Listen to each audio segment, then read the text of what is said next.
Hi, everyone. Welcome to the PoliticAL update with me, Alexandra Acker-Lyons. I pay attention to the political news so you don't have to. This is the advice I give my millionaire clients, and you get it for free. It is Friday, August 14th. Hello from my sister's apartment in hot and muggy Washington, D.C. Wanted to let you know I'm going to be publishing a new Where to Give Now memo in the next couple of days, so watch this space, as the kids say.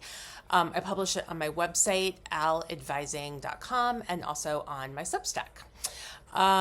Okay, a lot of news. Wisconsin primaries are over. David Crowley eked out a win over Democratic Socialist Francesca Hong. This race saw so many twists and turns. So he was in the race. He dropped out of the race when it looked like Lieutenant Governor Sarah Rodriguez was going to win. Then she had to drop out. Crowley got back in. Watching this count come in on Tuesday night was hilarious because people didn't know if this race might come down to the absentee ballots and early votes that were cast when Crowley had dropped out, and if people in especially his home base in Milwaukee were voting for him. It was a very exciting election night. My friend Sarah Godlewski also won the uncontested race for lieutenant governor. Rebecca Cook won the somewhat contested primary in Wisconsin 3. So overall, just a great night for Wisconsin. And feel really good about our ability to potentially get a trifecta in Wisconsin now. Republicans have a trifecta. Republicans control both chambers of the legislature. We have a Democratic governor. We have the ability to get a Democratic trifecta, and that would be huge in a state that just 2 years ago had the most gerrymandered maps in the country. Elections matter. In Minnesota, the wonderful Peggy Flanagan won the Senate race there. Mike Lindell lost. Ha ha, ha ha. And he didn't even believe polls in his own race. Took him a minute to concede. He was like, well, all the votes haven't been counted. How can I possibly concede? So full of it. This is now our new normal. In both states, Democrats came together very quickly, just like in Michigan, to show how unity is done. And I'm just really, really proud of all of those candidates. Losing an election is not easy. And go team. Also, Ohio 7 has now been moved to a toss-up because the evil Max Miller did not drop out. And so go give to Brian Poindexter because we can win that race. Okay, want to spend a minute talking about polling. I have done looked at a lot of polls in my life, have done some polling related consulting. It is really hard to model a primary electorate. So what you're doing, so we know that it's like harder to get voters to answer a poll. It tends to be higher educated voters, older, whiter, not representative of the electorate in most places. So first, it's hard to get people to even answer the poll. We know that.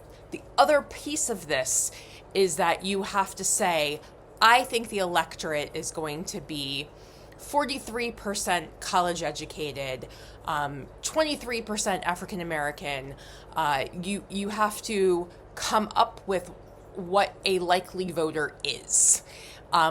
In a primary, that's really hard. This is also why some of the polling has been so off for several cycles now, because like in 2018, we didn't know if a bunch of Trump voters were going to vote in a midterm election. So G. Elliott Morris, whose newsletter Substack Strength in Numbers is fantastic, has calculated that Senate and governor primary election polls are off by 13 points on average and more than 20 points about 10% of the time. I will put that Substack in the notes. So, I say this all the time, margin of error is real. It's a real thing. Polls are a snapshot in time. It looks like pollsters in both Michigan and Wisconsin overestimated youth turnout. Note that it is summer, and in particular, college students who are more likely to vote than non-college students were not on campus, so harder for them to vote. And therefore overestimated support for the primary candidates, the more progressive candidates in the primary. So that's, what we think happened. I am calling this the YOLO election, where it's kind of like, well, I don't know. I think if a poll is within 5 to 7 points, it's in play. And beyond that, we don't really know anything. Also, a whole bunch of undecided voters decided really late who they were going to vote for in some of these primaries. And at least in Wisconsin, we know that they took electability into account and broke late for David Crowley, and that's how he won. So polls taken 2 weeks before the election, when a bunch of people hadn't made up their minds yet, were not representative of the ultimate result. And there you go. Okay. Also want to note, Blue by 2032 is the report put out by Paul Rivera, who was writing the DNC post-election autopsy report. I can't remember if I've mentioned before, but Paul is one of my mentors. I absolutely adore him. He is brilliant. This is a 500 plus page report. It's got a lot of charts and graphs. I have not yet read the whole thing. It will take me a little time. But, this is the real autopsy report. And like with the other post-election reports that were put out, many of which I mentioned and talked about here, this is one person's take with a lot of data. And I will put the link to it in the notes. It is blueby2032.com. I encourage you to at least read kind of the first section and the conclusions, and then you can kind of look through everything at your leisure, at your 500-page leisure. Nate Silver also put out his new forecast and model for the election. Famously, Nate Silver, formerly of 538. It is very favorable to Democrats.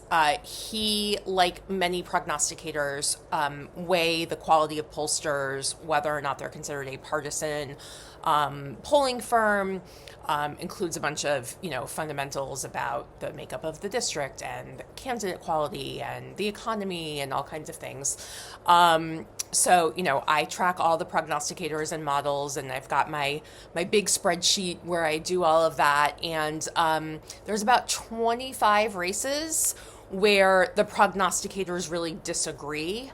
It tends to be that the Cook Report and Sabato and those tend to lag behind, if you will, some of the other models because they take other factors into consideration. They talk to the campaigns.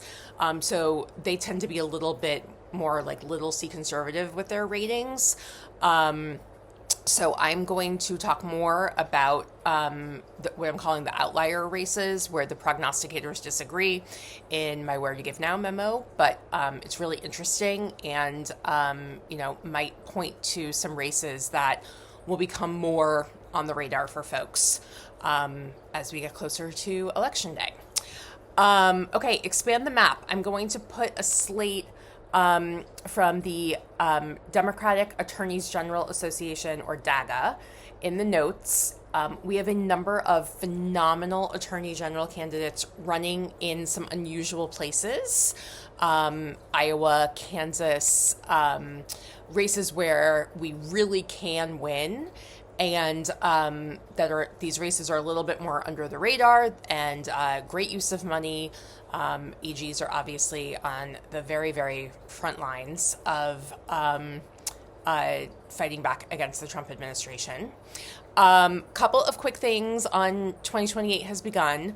AOC, she's amazing. She's so amazing. I mean, she's posting her personal story about freezing her eggs on her social media accounts. She's getting tons of blowback from like creepy Republicans who are like, well, why don't you just go have babies now? It is incredibly brave for her to do this and to help educate people about this process and to talk about, the physical and financial toll. So just again, huge props to her for being so out there and honest about so many things. Also want to raise up the Nobody's Listening newsletter. They are kind of tracking all things 2028. If you, like me, kind of love all the breadcrumbs that these candidates are leaving, I encourage you to go check that out. I also finally read Seth Maskett's book, Learning from Loss, about the 2016 election and how it influenced, in particular, the Democratic primary in 2020.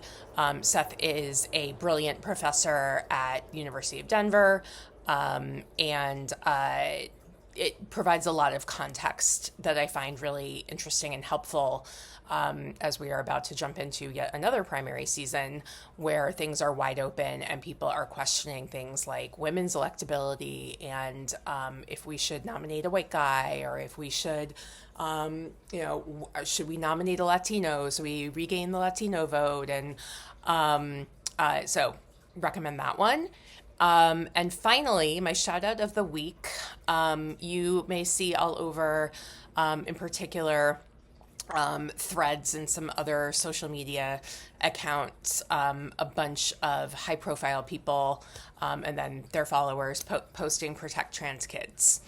And it's important every day to say that, but I live in Colorado where we have some anti-trans ballot measures. We look like the only state where we might be able to defeat these this cycle. So if this is something you care about, and it's something we all should care about because these issues and these ballot measures in particular would impact not only trans kids, but all kids in limiting all kinds of healthcare, making schools check children's genitals before they can play in sports. I encourage you to go give to Families Not Politics and help protect all kids, but help protect some trans kids in Colorado. So I'll put that link in the notes too. Okay, this was a long one. Have a great week. Bye.